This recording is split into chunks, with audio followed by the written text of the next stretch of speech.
Hey besties, welcome back to my channel. I'm keeping this update quick because I'm a little short on time, but something interesting just appeared on the court docket involving Blake Lively and her legal team.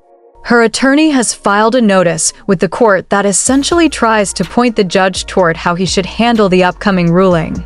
And honestly, the request itself suggests they may be extremely nervous about what could happen next.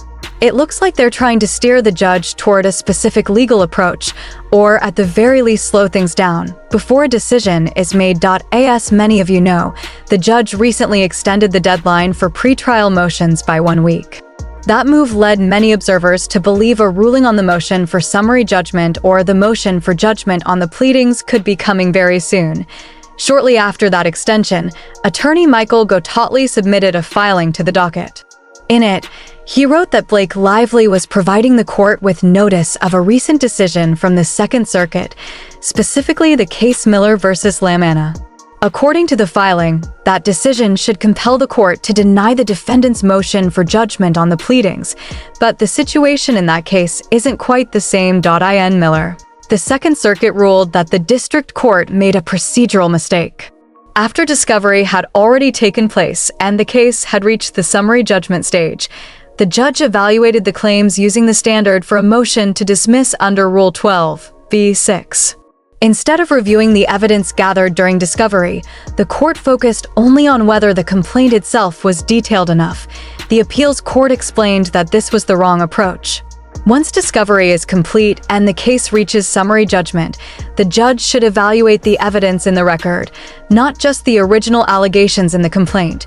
The court also pointed out that even if the initial complaint lacked detail, the evidence uncovered during discovery could still raise legitimate factual disputes. If that happens, the proper step would be allowing the complaint to be amended so it matches the evidence that has been uncovered. In other words, dismissing a case purely based on the original pleadings after evidence has already been collected doesn't serve the purpose of the federal rules, which are designed to ensure disputes are resolved fairly and efficiently. In response to the defendant's motion for judgment on the pleadings, Blake Lively argued that her second amended complaint already contains enough factual detail to survive the motion. But her team also claims that the motion itself is aimed at the wrong issue. Their argument is that, at this stage of the case, the judge should focus on the evidence gathered during discovery and the summary judgment record rather than limiting the analysis to the pleadings alone. According to their interpretation, the Miller decision supports evaluating the claims using that broader evidentiary record instead of ruling strictly on the pleadings. According to their argument, the Miller decision confirms that the defendant's motion for judgment on the pleadings should be denied. They claim the complaint should effectively be treated as amended to match the evidence gathered during summary judgment, and that Blake Lively's claims should be evaluated based on that evidence. In other words, they're essentially telling the judge not only how to analyze the motion, but also suggesting how he must rule, based on a circuit decision that doesn't actually involve this case. But if you look at what the court in Miller actually said, the situation was very different. In that case, after extensive discovery, the defendants filed a motion for summary judgment in the United States District Court for the Southern District of New York. They argued two things. First, that the evidence gathered during discovery showed no genuine dispute of material fact, and second, that the complaint itself failed to state a valid legal claim, instead of analyzing the evidence produced during discovery. The district court focused only on whether the complaint met the legal standard under Rule 12(b)(6). In effect, the judge treated the summary judgment motion as if it were a motion to dismiss. When the case went to the United States Court of Appeals for the Second Circuit, the appellate court ruled that this was a procedural mistake. The court explained that once discovery has been completed and a summary judgment motion is filed, the judge must evaluate the actual evidence in the record, not just the allegations in the complaint. Because the district court ignored the discovery evidence and relied only on the pleadings, the appellate court vacated the decision and sent the case back for further proceedings. Importantly, the appeals court did not rule on whether the claims themselves were valid. It only determined that the wrong legal standard had been applied. The order explained that after extensive discovery, The defendants moved for summary judgment, arguing both that the complaint failed to state a discrimination claim and that the evidence did not create any genuine factual dispute. However, the district court reviewed only the complaint and disregarded the evidence presented in the summary judgment record. By effectively converting the motion for summary judgment into a motion to dismiss, the court exceeded its discretion. As a result, the judgment was vacated and the case was remanded. Looking at that decision, it's clear that the situation there is very different from what's happening in this case. In Miller.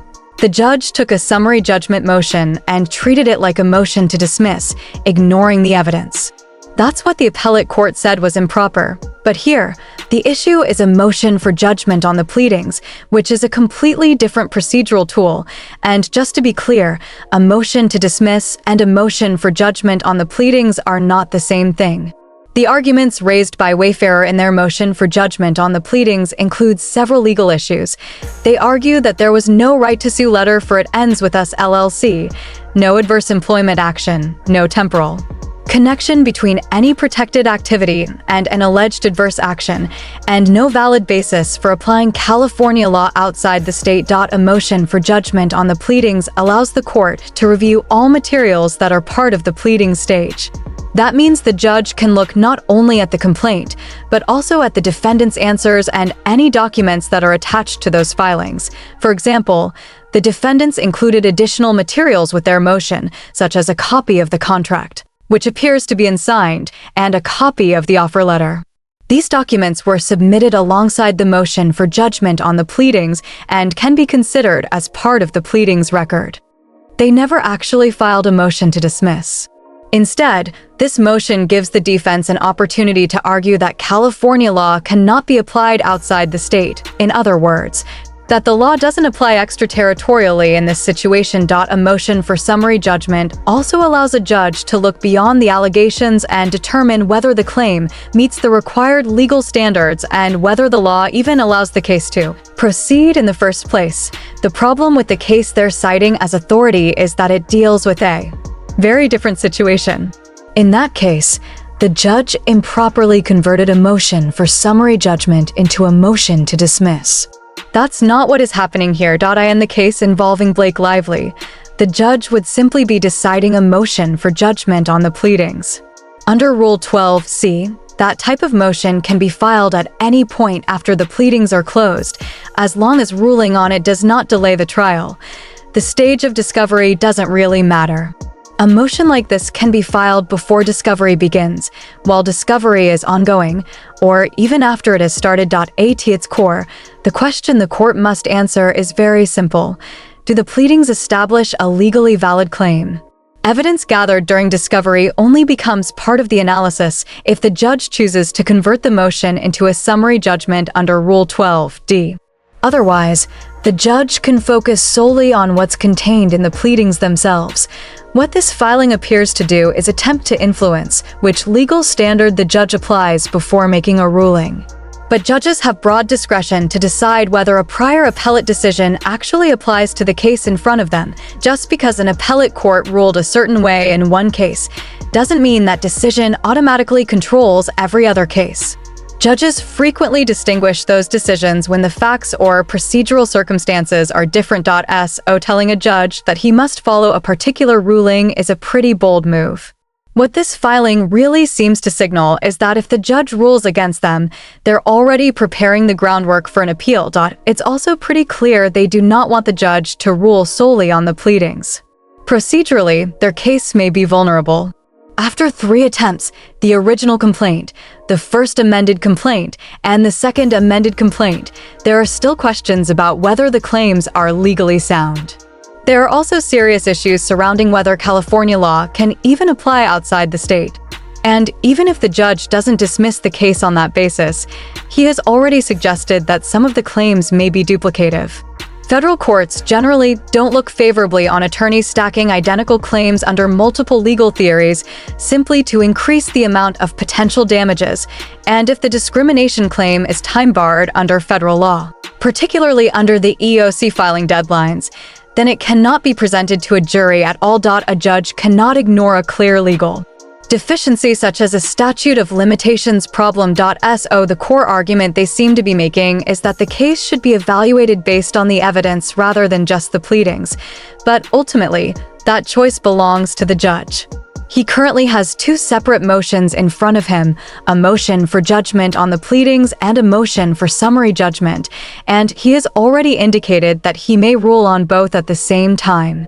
Deciding one motion does not automatically convert it into the other. To me, this filing suggests a lot of concern about how the judge might rule, but that's just my opinion. Let me know what you think about all of this in the comments below. Make sure you're subscribed to the channel. You only have to be subscribed for 1 hour to comment, and it's completely free. If you enjoyed this update, don't forget to hit the like button and click the bell so you'll get notifications whenever a new video goes up. I'm really curious to hear your thoughts about this latest filing from Michael Gottlieb. At this point, I can almost picture him rushing back to the courthouse the same way he reportedly walked away from the settlement talks, trying to keep the case alive. Right now, it doesn't exactly look like the move of a lawyer who feels completely confident. But again, that's just my opinion. Thanks for watching, everyone. Bye, besties.